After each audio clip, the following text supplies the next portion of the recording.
My name is Martha Baker, and I remember when there were no trains that could be ridden in the South unless you were sitting in the back coach that they added on in Washington, D.C.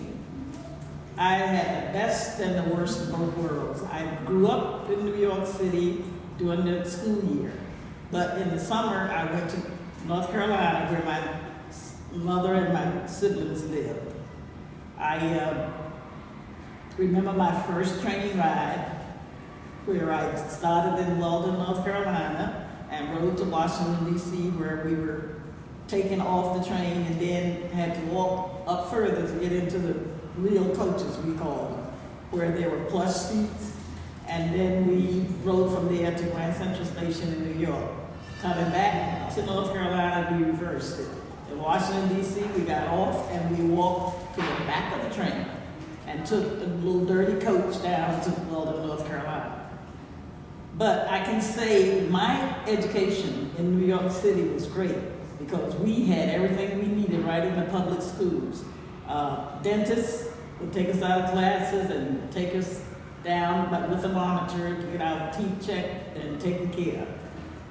And I can really say I knew about Jim Crow because in the South, the only way you could get anything out of a restaurant, you had to go around the back to a little window and order your food, and they would pass it to you through the little window with a greasy paper bag with your food in it.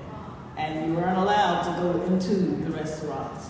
And as far as drinking fountains and what was supposed to be just parks for everyone was marked, water fountains were marked whites only.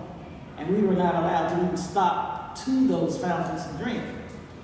And as I grew up doing that, I became an adult and had two little girls that I took on the bus with me from New York to North Carolina. And I was told when we got to Richmond, Virginia, that I had to take my daughter out of the seat that I had paid for to let a white person sit.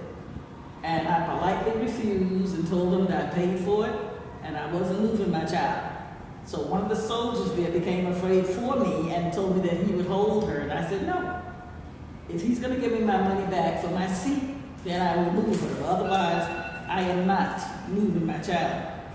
And growing up in two different societies, it was really stressful but enlightening for me to be able to tell my children the life that I had as a child growing up.